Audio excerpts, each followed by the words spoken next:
নমস্কার বন্ধুরা, কেডিটি kitchen and ব্লগে তোমাদেরকে অনেক অনেক স্বাগত এবং অনেক অনেক ভালোবাসা জানিয়ে আমি আমার আজকের ভিডিওটা শুরু করব। আশা করি তোমাদের ভালোই লাগবে। বৃষ্টির সন্ধ্যাতে যদি এরকম একটা মুখরোচক রেসিপি থাকে তাহলে তো আর কথাই নেই, চা কফির আড্ডাটা দারুণ জমে যাবে বন্ধুরা। তার জন্য আমি দেখো এখানে দুখানা আলু নিয়েছি আর ভালো করে ধুয়ে নিয়েছি। এবার আমি আলুগুলোকে একটা গ্রেটারে গ্রেট করে নিচ্ছি। একটা পকোড়ার রেসিপি আমি শেয়ার করব। বাইরে থেকে না কিনে এনে করেই খুব সুন্দর করে বানিয়ে খাওয়া যায় বন্ধুরা। সমস্ত আলুগুলোকে আমি গ্রেটারে গ্রেট করে নেব প্রথমে।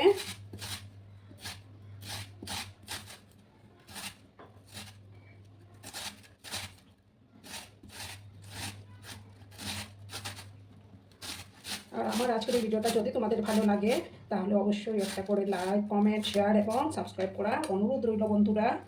পুরনো বন্ধু, নতুন বন্ধু সবাইকে জানাই অনেক অনেক ভালোবাসা। দেখো আমি সমস্ত আলুটাকে গ্রেট করে তারপর আমি ফিরে আসছি বন্ধুরা। দেখো বন্ধুরা, আমার আলুগুলো গ্রেট করা হয়ে গেছে। এবার আমি এটার মধ্যে জল দেব।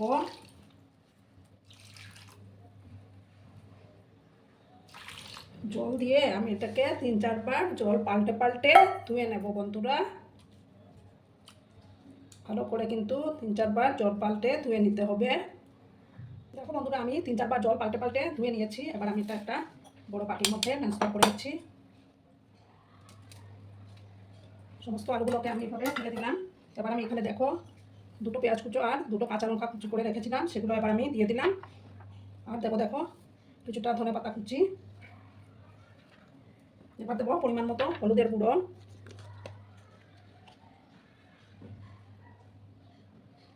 ধরো হাফ চামচের মতো দিলাম।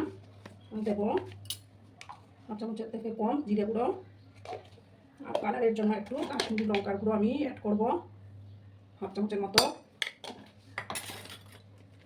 আর দেখো সামান্য একটু ম্যাগি মশলা আমি অ্যাড করে দিচ্ছি, তাতে একটা চটপটা স্বাদ আসবে।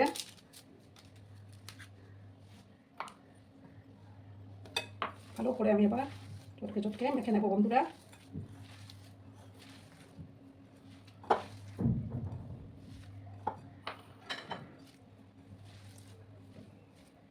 এবার আমি পরিমাণ মতো লবণটা অ্যাড করে দেবো।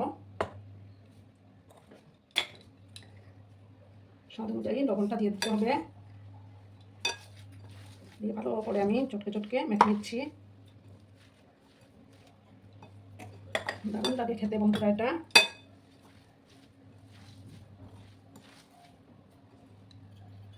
এবার আমি এটার মধ্যে দেখো বাইন্ডিংসের জন্য 2 চামচ বেসন দিলাম। আর দেবো দেখো চালের গুঁড়ো 2 চামচ।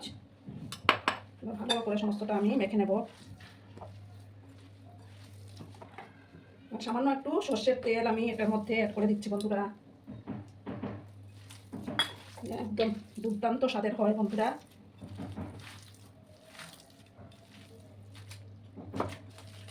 দোকান থেকে কিনে আনার দরকার নেই, বাড়িতে এইভাবে বানিয়ে খেও তোমরা। সামান্য আরেকটু আমি চালের গুঁড়ো অ্যাড করছি।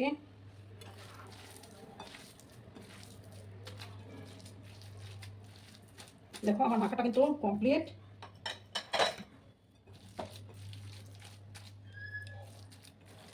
এবার আমি হাতের মধ্যে সামান্য একটু তেল নেব, এটা শেক দিয়ে দেবো আমি। একদম পাতলা পাতলা করে বানিয়ে নিতে হবে,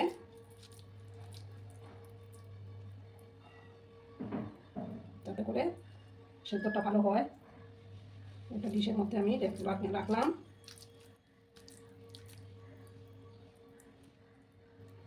এইভাবে চ্যাপটা চ্যাপটা করে বানিয়ে নিতে হবে।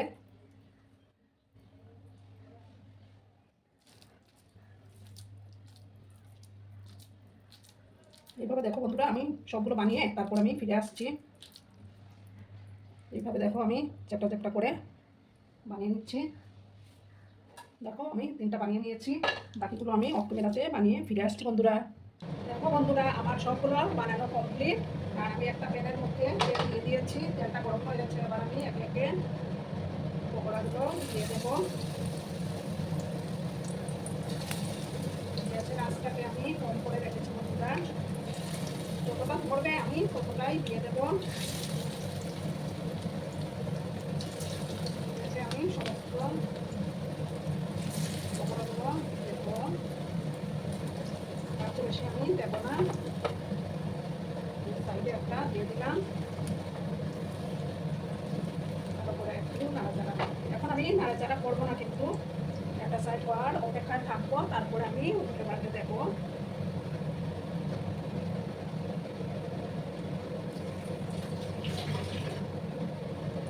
বৃষ্টির সন্ধ্যায় যদি থাকে এইরকম একটা পকোড়া রেসিপি, তাহলে সন্ধ্যের চায়ের আড্ডাটা দারুণ চলে যাবে বন্ধুরা। একটা সাইড হওয়ার পর আমি আরেকটা সাইডকে উল্টে দেবো।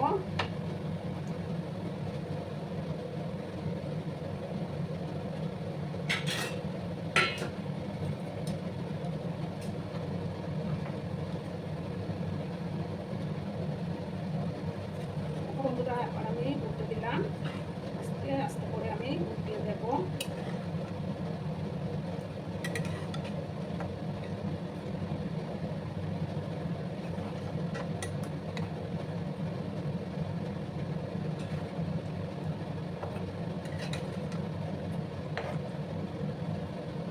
সময় নিয়ে কিন্তু এই পকোড়াগুলোকে ভেজে নিতে হবে বন্ধুরা, যাতে ভালো করে ভিতরের দিকটা সুসিদ্ধ হয়। একটু মিডিয়াম আছে, আমি এগুলোকে ভেজে নেব। আর ভিডিও দেখার শুরুতেই কিন্তু একটা লাইক করতে তোমরা ভুলো না বন্ধুরা। আর যেসব নতুন বন্ধুরা আজকে ফার্স্ট টাইম আমার চ্যানেলে ভিজিট করছো এবং আমার চ্যানেলকে এখনও কি সাবস্ক্রাইব করোনি, তারা পাশে থাকা বেল আইকনটি ক্লিক করে রেখে দিও, যাতে করে আমার ভিডিও ছাড়ার সাথে সাথে নোটিফিকেশন তোমাদের কাছে পৌঁছে যায়। এইভাবে আমি উল্টে পাল্টে লাল লাল করে বেছে নেবো বন্ধুরা। তোমরা কিন্তু ভিডিওটা একদম স্কিপ করো না, সম্পূর্ণ দেখার অনুরোধ রইল। একটু সময় নিয়ে কিন্তু এগুলোকে ভেজে নিতে হবে।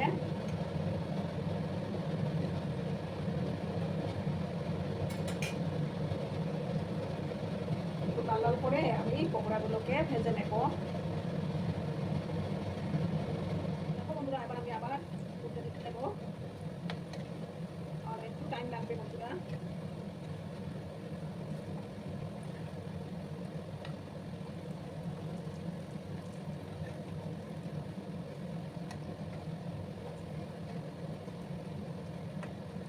আর একটু আমি লাল লাল করে ভেজে নেব।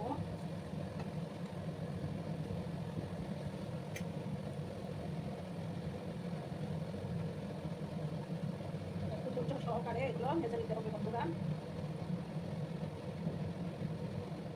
দেখো বন্ধুরা, আমার এগুলো দেখো লাল লাল করে ভাজা কমপ্লিট। এবার আমি এগুলোকে তুলে নেব।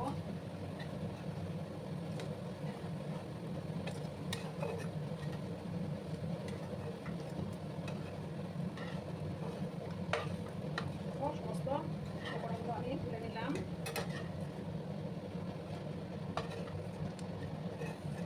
দেখো কত সুন্দর হয়েছে না বন্ধুরা। এবার আমি নেক্সট ভেজাগুলো দিয়ে দেবো, আর একটু তেল আমি দেবো।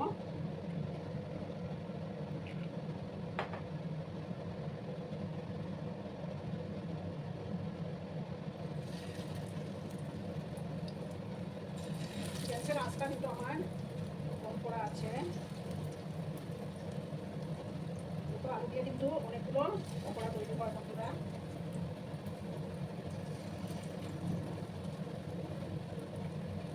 দেখো এই কটাই আমার বাকি ছিল। একটা সাইড হয়ে যাওয়ার পর আমি আরেকটা সাইডকে উল্টে পাল্টে লাল লাল করে একই প্রসেসে ভাজবো বন্ধুরা। একটা সাইড হওয়ার অপেক্ষায় থাকবো, তারপর আমি উল্টে দেবো। দেখো বন্ধুরা, আমি আবার উল্টে পাল্টে একটু লাল লাল করে ভেজে নিচ্ছি। একটু সময় নিয়ে এগুলোকে ভেজে নিতে হয় বন্ধুরা। গ্যাসের আঁচ কিন্তু বাড়ালে পুড়ে যেতে পারে, তার জন্য টাইমটা একটু বেশি লাগে।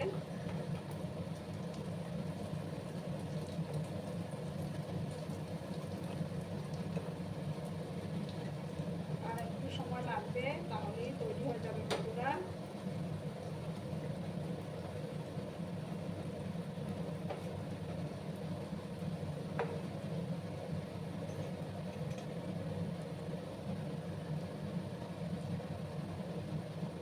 দেখো বন্ধুরা, আমার ওগুলো ভাজা কমপ্লিট। কত সুন্দর লাগছে না দেখতে। এসে তোমাদেরকে সার্ভ করে আমি দেখাচ্ছি বন্ধুরা।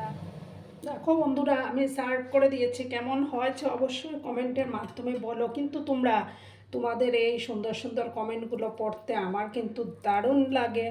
বাবা কি গরম! আর এতক্ষণ ধরে আমার ভিডিওটার সাথে পাশে থেকে আমাকে এতটা ভালোবাসা দেওয়ার জন্য তোমাদেরকে আবারও জানাই অনেক অনেক ভালোবাসা এবং অনেক অনেক ধন্যবাদ। ততক্ষণে তোমরা সবাই খুব ভালো থেকো, সুস্থ থেকো, আনন্দে থেকো। আর আমার ভিডিওটার কোনো অংশ যদিও তোমাদের একটুকু ভালো লাগে তাহলে অবশ্যই তোমাদের পরিবার পরিজনদের মাঝে শেয়ার করে দেওয়ার অনুরোধ রইল। ততক্ষণে ভালো থেকো, ধন্যবাদ।